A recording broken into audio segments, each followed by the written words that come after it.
구약성경 1295면 미가서 5장 2절에서 5절 상반절 말씀을 봉독해 드릴 때 우리 모두 하나님의 음성을 들으실 수 있기 바랍니다.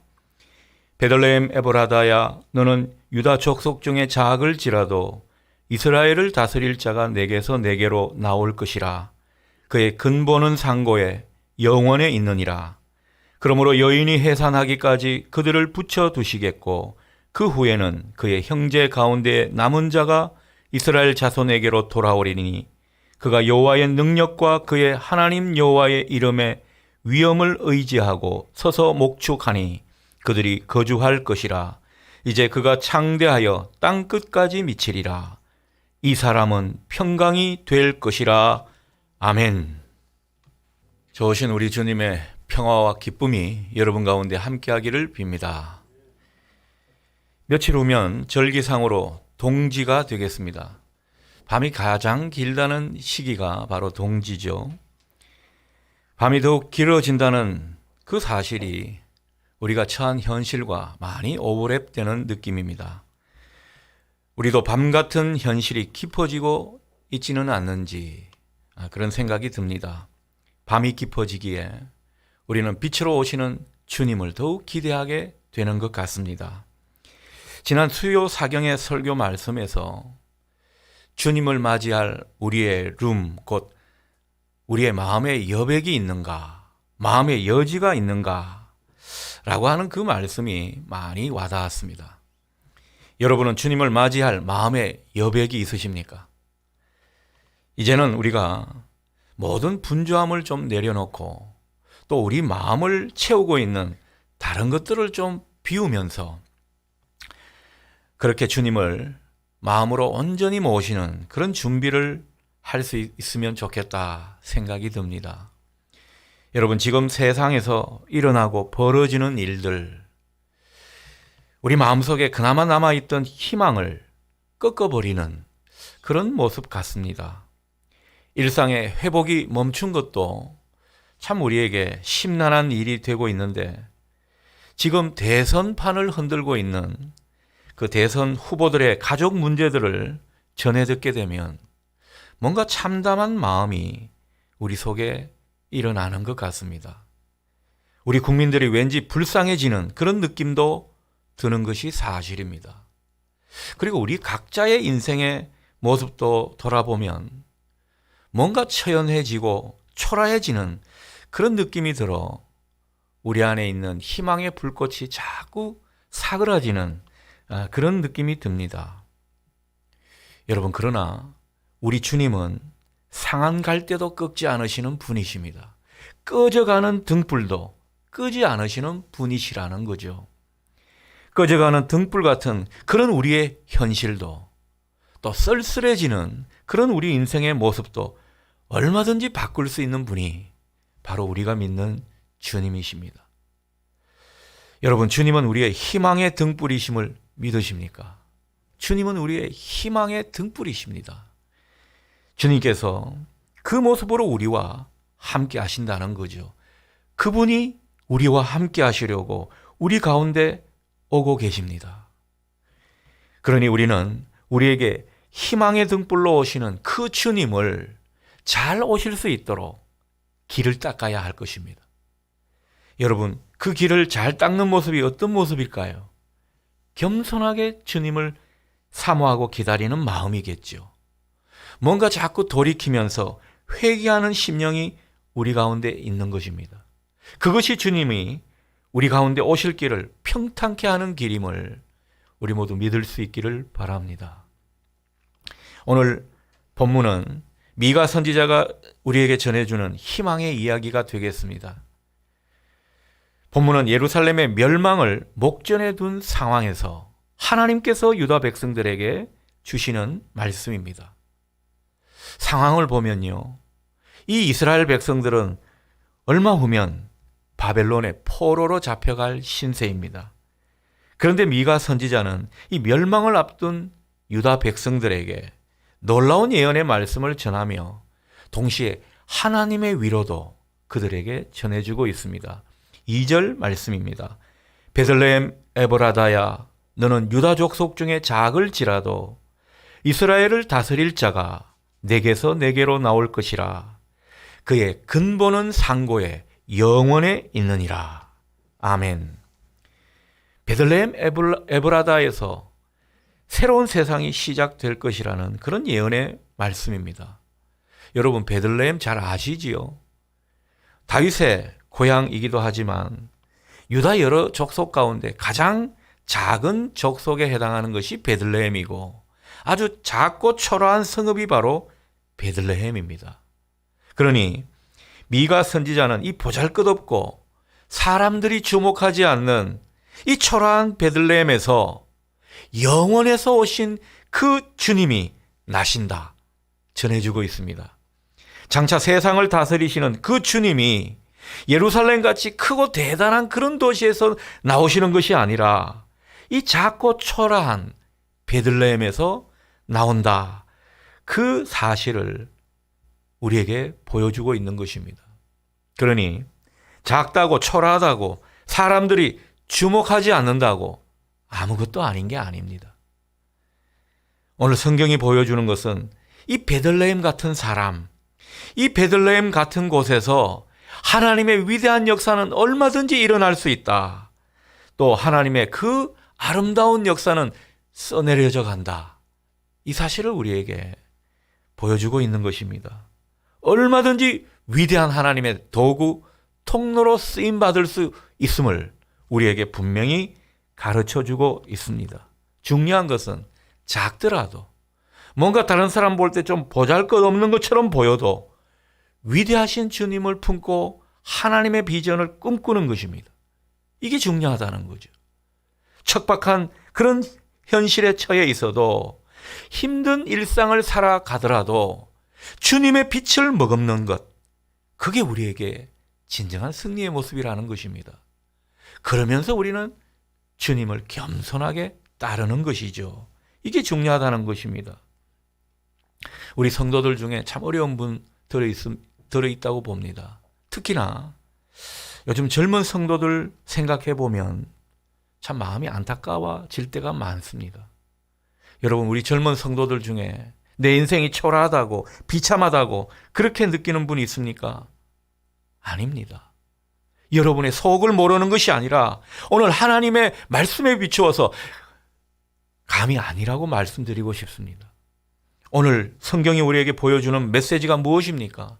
우리 인생이 비록 베들레헴 같아도 우리가 주님을 제대로 모시고 그리고 주님의 다스리심이 우리 인생 가운데 힘있게 나타나게 한다면 우리 인생이 얼마나 달라질 수 있는지 보여주고 있는 것입니다. 여러분, 베들레헴 같은 그곳에 하나님의 역사가 이미 시작된다는 것입니다. 하나님의 은혜가 얼마나 흐르게 되는지를 보여주고 있는 것이죠. 그러니 주어진 현실에서 주님의 꿈을 꾸십시오. 하나님의 비전을 가지십시오. 여러분의 자녀들에게 주님의 꿈을 심어주십시오. 하나님의 비전을 꿈꾸도록 도와주십시오. 그게 우리에게 중요한 몫이 될 것입니다.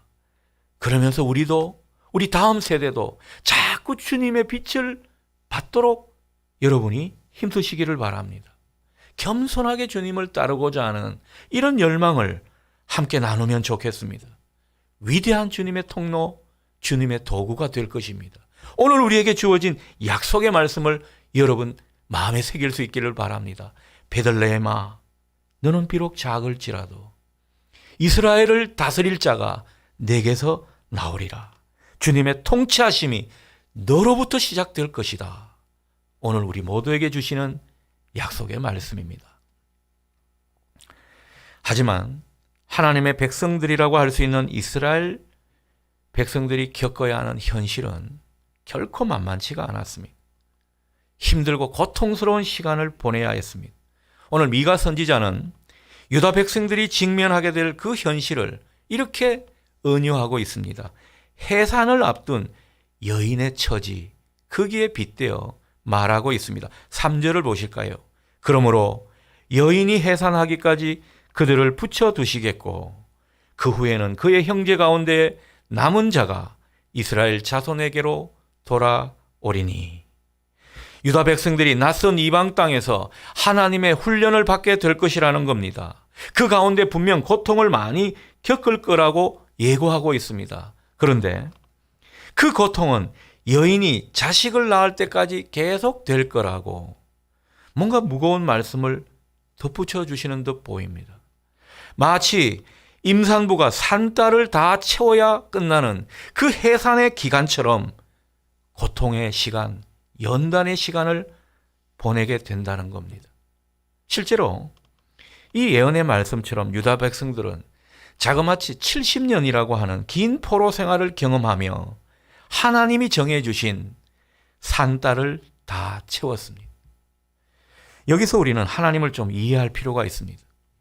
여러분, 하나님은 우리 각 사람에게 하나님의 그 모든 일에 계획을 가지고 있습니다. 그 계획을 가지고 계시면서 정한 때도 하나님이 두고 계시다라는 거죠. 그 정한 때를 가지며 일하시는 분이 우리가 믿는 하나님이십니다. 하나님은 충분한 시간을 두고 일하시지 우리처럼 급하게 속성으로 일하시는 분이 아니십니다. 하나님이 보실 때 이스라엘 백성들 뭔가 이 수백 년 동안 그 가나안 땅에 살면서 굳어지고 쌓여진 그 기질이나 안 좋은 습성이 있다고 본 것입니다. 이 습성은 쉽게 바뀌지가 않습니다. 좀 살만하면 은혜를 잊어버리고 좀 숨쉴만 하면 교만해지고 완악해지는 이런 패턴을 이스라엘 백성들이 얼마나 보였는지 모릅니다. 여러분, 그런 기질이 쉽게 바뀌겠습니까? 특히나 그게 악한 습성, 죄로 기울어지는 그런 경향이라고 한다면 이것은 하나님 보실 때는 정말 안 좋은 일이죠. 그래서 이것은 하나님 보실 때 짧게 단기 코스로 바꿀 수 있는 문제가 아니었습니다. 그래서 하나님은 유다 백성들을 이 70년이라는 긴 포로 생활, 그 포로 생활을 연단의 기간으로 삼고 경험하게 하셨습니다. 하나님이 정하신 산딸, 그것을 다 채우도록 만드신 것입니다. 우리 인간들 입장에서야 금방이라도 달라질 것 같고 금방이라도 변화가 일어나서 하나님 앞에 정말 참되고 바른 백성으로 살아갈 것 같지만은 하나님 입장에서는요, 우리 인간은 쉽게 달라지지 않는다, 그렇게 보시는 것입니다. 그래서 하나님은 우리도 훈련시키시고 연단시킬 때 보면 뭔가 기간을 충분히 두시는 편입니다. 정한 시간을 꼭 겪도록 하십니다. 각자에게 맞는 산딸을 두시고 그 산딸을 다 채우도록 만들어 가십니다. 놀라운 것은 하나님이 정하신 이 기간, 이 산딸을 다 채우게 되면 놀랍도록 변화되고, 그리고 하나님이 인정하실 만한 놀라운 축복의 그릇이 되어 간다는 사실입니다. 하나님께서 하나님의 정하신 기간 내에 때로는 정말 어떻게 보면 냉정하신 분 같지만은 마침내 당신의 백성을 축복의 사람으로 은혜를 받을 수 있는 충분한 그릇으로 빚으신다는 겁니다. 여러분, 이 사실을 바라보십시오. 그러니 여러분, 우리가 스스로 산딸을 너무 빨리 끝내려고 그렇게 안달복달 할 것이 아닌 것입니다. 하나님이 정한 기간이 있고 나에게 맞는 산딸을 두셨다면 그 기간까지 하나님께서 나를 온전한 하나님의 사람, 하나님께서 세우시는 축복의 사람 되게 하실 거다, 그렇게 생각하시고 각자에게 맞는 그 연단의 기간을 받아들일 수 있기를 바랍니다. 우리가 스스로 볼 때는 이만하면 된 것 같고 하나님의 은혜와 축복을 새롭게 받을 자격이 충분한 것 같은, 하나님 이만하면 됐지 않습니까? 그렇게 하나님 앞에 당당하게 말할 수 있을지 몰라도 하나님은 우리를 정확히 보십니다. 우리의 영성을 정확하게 달아보십니다. 그리고 하나님의 축복의 그릇으로 언제나 저울질하십니다. 그러면서 하나님은 아직 글쎄 얘야 좀 더 기다려야 되겠다, 그렇게 우리에게 말씀하시는지도 모릅니다. 그런데 이 하나님의 셈법, 하나님이 정하신 산딸은요, 그 기간 내내 늘 불만입니다. 그러나 지나고 보면, 지난 세월을 쭉 돌이켜보면 하나님의 셈법이 맞음을 고백하게 됩니다. 하나님이 그 세월을 그렇게 두셔서 나를 이렇게 바꾸셨고 이렇게 하나님께서 축복하셨군요. 고백하게 되고 감사하게 되는 겁니다. 여러분, 정말 또 개인적인 이야기해서 죄송합니다마는 저희 어머님이 그 모진 세월을 한 20년 넘게 하나님이 정해주신 그 기간을 다 채워야 했습니다. 그 이후에 아들도 돌아오고, 그리고 인생의 경제적인 문제도 풀리고, 여러 가지 문제가 풀리는 것을 경험하게 됐는데, 여러분, 20년 넘는 그 세월이 얼마나 긴 세월입니까? 그 당시에 하나님께 잘 하지 않았겠습니까? 감사헌금도 많이 하고, 교회 충성 봉사도 많이 했습니다. 그런데 그 기간을 다 채우게 하셨습니다. 그때는 원망스러웠죠. 속상했죠. 그러나 지나고 보니까 그 모든 세월이 다 우리에게 복이 된 것입니다. 우리를 바꾸어 놓았습니다. 얼마나 하나님의 축복의 그릇으로 만들어 놓았는지 모른다는 것, 그것을 고백하더라고요. 여러분, 그 어머니의 고백과 신앙 간증이 아직도 저에게는 살아 있습니다. 그것이 저에게 힘이 됩니다. 때로는 동력이 될 때가 있습니다. 우리가 정말 지난 세월을 돌아보면 하나님이 셈법이 맞다 고백하지 않습니까? 이게 참 은혜인 겁니다. 여러분, 이 코로나 기간 하나님 1년 넘게, 아니 2년 채웠으면 되지 않습니까? 때로는 그런 탄식이 저한테도 울려 퍼집니다. 그러나 그런 생각을 하게 됩니다. 이 말씀을 준비하면서 그런 생각을 들게 하셨습니다. 얘야, 하나님의 시간표가 옳다. 나를 믿어라. 하나님의 셈법을 믿으라는 것입니다. 우리가 IMF를 국가적으로 지날 때 보면요, 그 참 긴 터널이고 무거운 시간들이었습니다. 뭔가 패러다임을 바꾸는 그런 한 획을 긋는 역사 아니었습니까? 그런데 그 IMF라는 터널을 지나면서 우리 민족, 우리 개인들도 얼마나 많이 달라졌습니까? 하나님께서 우리의 힘든 시간을 주시고 그 고난의 시간을 통과하게 하실 때는 다 뜻이 있는 것입니다. 그러니 여러분, 내 셈법, 내 시간표 내려놓으시고 하나님의 셈법, 하나님의 시간표를 받아들일 수 있기를 바랍니다. 그게 지혜로운 모습이고요. 우리 인생을 좀 더 평안하게 살 수 있는 길이라 생각합니다. 그 가운데 우리가 할 일은 마음을 좀 내려놓는 것입니다. 이렇게 해야 되는데, 저렇게 해야 되는데 하나님 왜 안 들어주십니까? 이런 모습이 아니라 그 연단의 기간 우리와 늘 함께 하시는 주님을 새롭게 발견하는 것입니다. 그 주님과 함께 지내는 법을 깨우치는 것입니다. 그 기간 가운데 하나님이 숨겨놓으신 소확행, 작고 소소한 그 행복을 여러분 발견하고 즐기는 겁니다. 코로나 기간에도요, 얼마든지 행복할 수 있다라는 것입니다. 그것이 하나님께서 우리에게 전해주시는 복음의 내용인 것입니다. 고난도 복이라고 하지 않습니까? 이 고난이 주는 유익이 있다라는 거죠. 이 속에서도 얼마든지 감사의 제목이 있다라는 것입니다. 이것을 우리가 발견하고 누리라는 것입니다. 하나님의 계획은 원대합니다. 우리가 보는 것만이 다가 아니라는 거죠. 그러니 그 하나님의 크심을 믿고 하나님의 셈법을 믿고 하나님의 시간표를 받아들이면서 우리가 이 연단의 시간을 충실하게 보낼 수 있기를 바랍니다. 그러면 그 연단의 시간도 어느덧 끝나고 말 것입니다. 여러분, 군대 갔다 온 분들 아실 겁니다. 이 군대에 있을 때는요, 이 국방부 시계가 얼마나 안 가는지 모릅니다.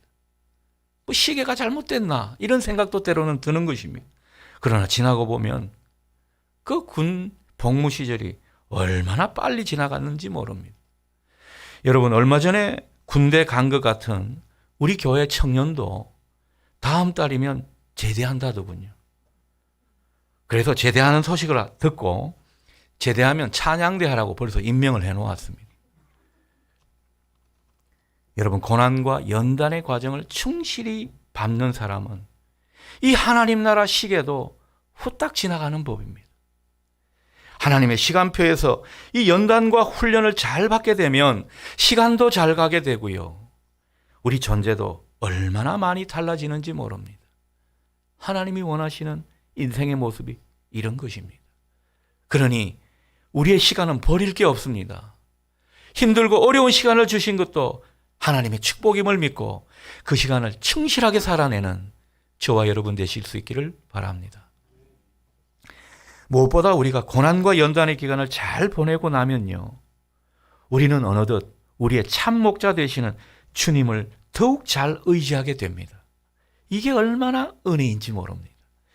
2절 하반절을 보면 우리의 참목자 되시는 분은 그 근본이 상고에 영원에 있다, 이렇게 우리에게 전해주고 있습니다.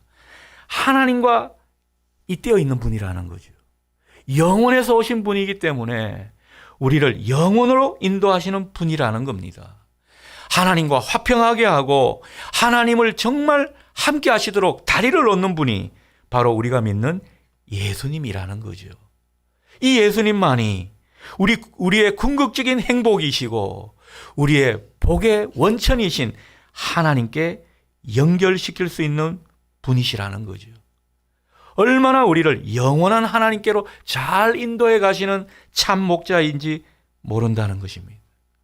오늘 본문 4절에도 보면 목축한다는 말이 나오죠. 이게 우리의 목자 되시는 주님을 일컫는 표현인 것입니다. 그간 우리가 제대로 못 살았던 까닭은 다른 게 아닙니다. 우리가 참 목자를 의지하기보다는 가짜 목자를 의지해서 살았기 때문입니다.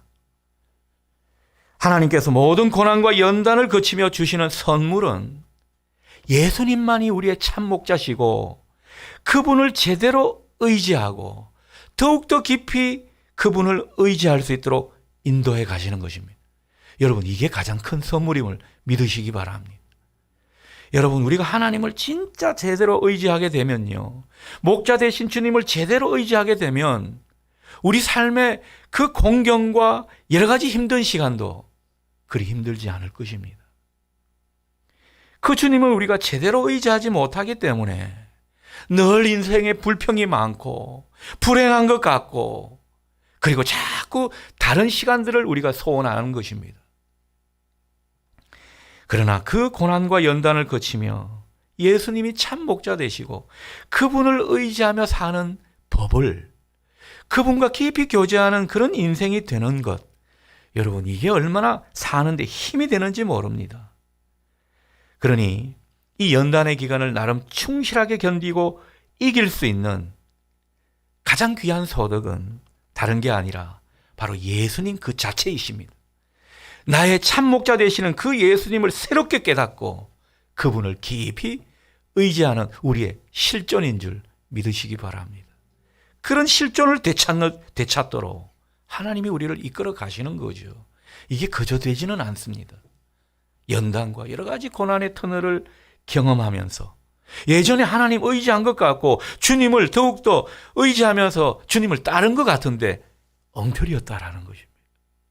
이것을 새롭게 우리에게 발견하게 해 주시는 것이죠. 그러니 주님이 나의 목자 되시고 내가 그분을 진심으로 의지하고 그분과 함께 살아가는 이 모습이 우리 모두에게 나타날 수 있기를 축복합니다. 우리는 여태껏 돈이나 세상 성공, 힘 있는 사람들, 백이나 학벌, 아니면 젊은 사람들 흔히 말하는 스펙, 이런 것들이 우리를 지배하고 다스리는 그런 시간 속에 살았는지 모릅니다. 그것이 우리를 옴짝달싹 못하게 만든 거죠. 그렇다면 그 모든 것들은요, 우리에게 거짓 목자가 되었던 것입니다. 이 거짓 목자의 노란한 인생이 된 것입니다. 그러나 참 목자를 새로 발견하고 참 목자이신 주님을 새롭게 의지하고 살아가게 되니까 인생을 제대로 사는 것입니다. 인생이 그전에는 잘 사는 것 같았는데 뭔가 실패한 인생이었는데 그렇지가 않더라는 것입니다. 예전에는 그렇게 거짓 목자에게 노란하게 되면 행복할 줄 알았는데 불행하게 되는 그런 모습을 발견했습니다. 그러나 우리는 이제 진정한 행복을 찾아가는 그런 인생길에 접어들게 되더라는 것이죠. 진정한 고난을 겪고 나서 하나님이 정해주신 그 연단의 기간을 겪고 나서 우리의 존재가 이렇게 달라지는 것입니다. 그래서 우리는 주님 안에 참된 성공이 있고 주님 안에 참된 행복이 있고 주님 안에 참된 만족이 있습니다. 고백하게 되는 것입니다. 오늘 이 진실한 고백이 여러분의 심령 속에 울려 퍼질 수 있기를 축원합니다. 주님은 우리의 최고의 선물이십니다. 중요한 것은 이 선물을 제대로 받은 사람은요, 세상 사는 게 두렵지가 않습니다. 하루하루 전전긍긍하며 살다가 이 선물을 제대로 받아 누리게 되니까요, 얼마나 당당해지는지 모릅니다. 모든 것에 이기게 되고 모든 현실을 극복하게 됩니다. 어떻게 해요? 하나님의 능력을 경험했기 때문입니다. 하나님이 우리와 함께 하시는 것을 경험했기 때문입니다. 그 이름을 의지하는 법을 새롭게 깨달았기 때문인 것입니다. 주님이 우리에게 하시는 일 중에 제일 위대한 일은 4절의 말씀처럼 하나님의 능력과 하나님의 이름의 그 위엄을 의지하게 하는 것입니다. 우리가 주님을 믿고 따른다는 것 무슨 뜻입니까? 전능하신 하나님, 약속의 하나님, 그 하나님을 우리가 제대로 의지하는 인생이 된다는 뜻입니다. 하나님과 화평하게 되고 하나님과 바른 관계 속에서 살아가게 되더라는 거죠. 우리의 참믿음 속에 이런 인생이 펼쳐진다는 것입니다. 그러니 우리가 주님을 제대로 믿는 한, 주님을 제대로 의지하고 사는 한 우리는 안전할 것입니다. 우리에게 소망이 가득하게 될 것입니다. 주님의 통치가 느껴지게 될 것입니다. 그래서 우리 삶이 안정될 것입니다. 복되게 사는 법을 자꾸만 깨닫게 되는 것이죠. 그리고 주님께서 약속하신 푸른 초장으로 인도하시는 주님, 그 주님을 경험하게 됩니다. 그래서 이 코로나 기간에도 어려운 삶의 형편에도 푸른 목장이 우리에게 펼쳐짐을 새롭게 체험하는 것입니다. 풍성한 삶을 경험하게 되는 것이죠. 여러분의 모든 현실 가운데 풍성한 삶을 누릴 수 있음을 새롭게 고백할 수 있기를 바랍니다. 주님은 우리를 그렇게 인도해 가시더라는 거죠. 무엇보다 우리를 평강의 삶으로 인도해 가시는 것입니다. 여러분, 우리 인생을 위태롭게 만드는 것은 불확실한 우리의 미래가 아닙니다. 우리 눈에 보여지는 참 안 좋은 소식들이 아닙니다. 하나님을 의지하지 않는 모습입니다. 우리가 철저하게 하나님을 의지하게 되면 이 모든 경제적인 어려움, 사회적인 어려움, 이 모든 것을 우리가 능히 극복할 수 있고 그 가운데 안전하게 살 수 있음을 하나님은 우리에게 말씀하고 있는 것입니다. 여러분, 우리 삶은요, 어느 누구도 망하게 하지 못합니다. 전쟁이라도, 기근이라도, 불황이라도, 심지어 이 코로나도 우리를 위협하지 못하더라는 것입니다. 우리가 하나님의 손 안에 있게 될 때 우리는 이 모든 것을 극복하고 이기게 될 것입니다. 그러니 하나님의 사람들은요, 겁낼 것이 없습니다. 어떤 분들은 믿는다고 하면서도 우리가 이 코로나 방역에 대해서 철저하게 조심해야 됩니다. 우리는 교만할 수가 없습니다. 이 부분에 대해서는. 그러나 너무 이런 상황에 대해서 벌벌 떠는 분이 있습니다. 예배 가면 뭐 코로나 걸릴 것 같고, 우리가 함께 이 어려운 시기를 기도로 함께 해야 되는데 그 기도는 고사하고 자꾸 뭐 내 인생을 어떻게 좀 자기 힘으로 해보려고 하는 그런 분들이 있을 수 있다라는 거죠. 하나님의 이름으로 다시 한번 선포합니다. 겁내지 마십시오. 두려워하지 마십시오. 불안해하지 마십시오. 하나님 안에 든든히 있음을 우리가 새롭게 고백하는 것, 하나님을 진짜 제대로 의지하는 것, 이게 우리에게 중요한 것입니다. 물론 우리가 한낱 연약한 인간이라 때로는 겁날 때가 있습니다. 불안을 느낄 때가 있죠. 뭐 주의 종이라고 늘 당당한 줄 아십니까? 그렇지 않습니다. 저도 마음이 쪼그라들고 불안을 느낄 때가 있습니다. 이 사소한 인생 문제 가지고 전전긍긍할 때가 때로는 있더라는 거죠. 그러나 이내 말씀을 통해서 힘을 얻게 됩니다.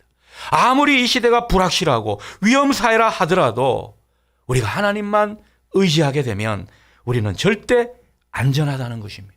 하나님은 이런 어려움과 환난 속에서도 우리와 함께 하십니다. 우리의 복을 준비하고 계십니다. 그리고 더욱더 하나님을 의지하면서 하나님 축복을 받을 만한 그릇으로 우리를 준비하고 있는 것입니다.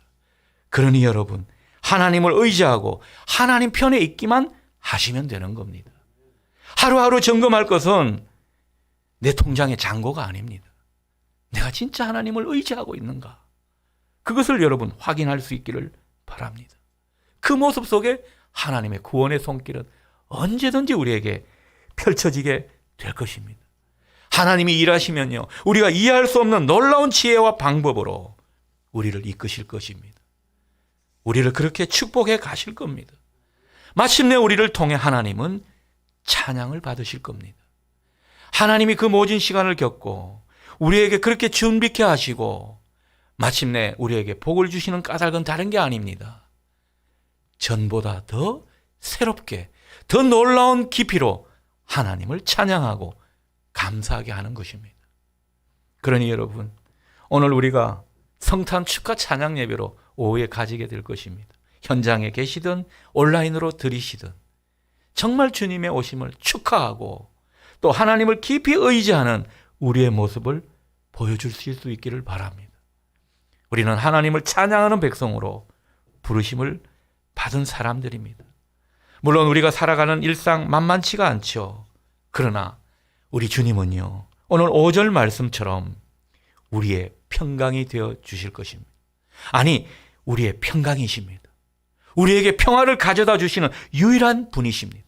여러분의 마음의 평화, 가정의 평화, 이 나라의 평화를 주장하고 또 역사하실 분은 바로 우리 주님이시라는 거죠. 비록 우리의 일상이 만만치 않고 매일매일 걱정하며 경쟁하며 분투하듯 그렇게 살아가는 우리 인생이라 할지라도 주님은 우리의 평강이 되십니다. 여러분, 하루가 다르게 사회가 변합니다. 그 속에서 우리는 초라한 현실을 마주하게 됩니다. 너무 부족함을 느끼게 됩니다. 경쟁력이 너무너무 없는 것 같아요.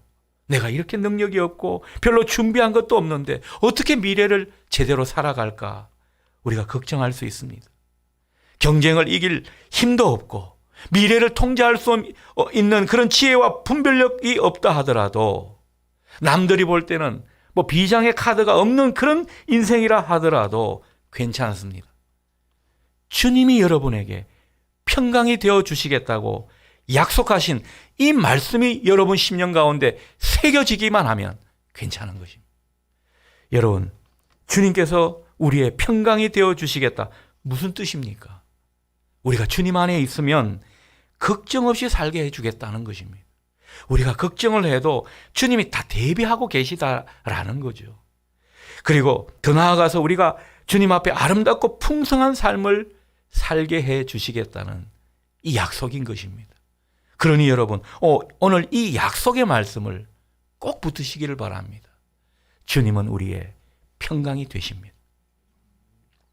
우리의 최대 위협은 우리가 경쟁력이 없다거나 뭔가 스펙이 부족하고 미래에 대한 준비가 부족한 이 모습이 아닙니다.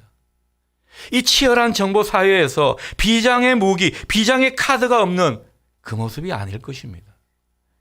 건강하지 못한 내 욕심 문제라고요? 그것도 문제가 아닙니다. 여러분, 그런 연약함이 문제가 아니라 바로 우리 안에 있는 불신앙이 문제입니다.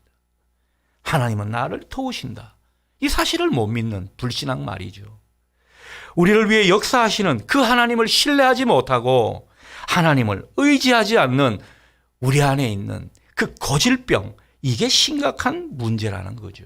아니면 하나님의 은혜를 여러 차례 경험한 사람으로서 앞으로도 하나님께서 은혜로 우리를 이끌어 가실 거라는 그 사실을 못 믿는 것. 여러분, 이게 최대 문제 아닐까요? 오늘 우리가 이 믿음을 다시 한번 세우면 좋겠습니다. 여러분, 주님이 말씀하시는 이 믿음을 놓치지 마시기를 바랍니다. 이 믿음을 놓치게 되면요, 우리는 세상에서 자꾸 허우적거리게 됩니다. 비틀거리게 됩니다. 실패하게 되는 것입니다. 위기를 더욱 심각하게 느끼게 되는 것입니다. 여러분, 주님은 우리의 평강이 되심을 이 아침 우리 마음에 깊이 새길 수 있기를 바랍니다. 그래야 우리가 그 주님으로 인해서 평강을 얻게 되고 평안을 누리게 되기 때문입니다. 여러분, 우리는 말씀이 주시는 능력 가운데 살아가는 사람들입니다. 그러니 그 말씀의 능력이 우리 안에 작동되려면 우리 마음에 새겨야죠. 우리가 말씀과 성령 안에서 주님을 따라 살게 되면 우리는 그 어떤 인생의 위협과 풍파 가운데서도 흔들리지 않을 것입니다. 굳건히 서가는 인생이 될 것입니다. 그리고 우리를 인도하시는 목자 되시는 주님은요, 자꾸 하나님과 화평하도록 다리를 놓아주실 것입니다. 그러니 우리가 행복한 인생을 살게 되는 거죠. 무엇보다 하나님 앞에 있어서는 안 될 그 교만함, 죄성이 가득한 그 모습을 성령 안에서 자꾸 치유해 주실 것입니다. 오늘도 내일도 이 평강하도록 하시고 평강이 되어주시는 주님을 여러분 마음속에 온전히 소유하실 수 있기를 바랍니다. 주님을 기다리는 이 마지막 대림절 기간, 주님만이 우리의 평강이 되심을 믿고 참목자 되시는 주님을 깊이 의지하고 따르는 새로운 발걸음 될 수 있기를 바랍니다. 그 가운데 이 세상이 감당할 수 없는 믿음으로 주님이 주시는 평안을 누리는 우리 모두 될 수 있기를 축복합니다.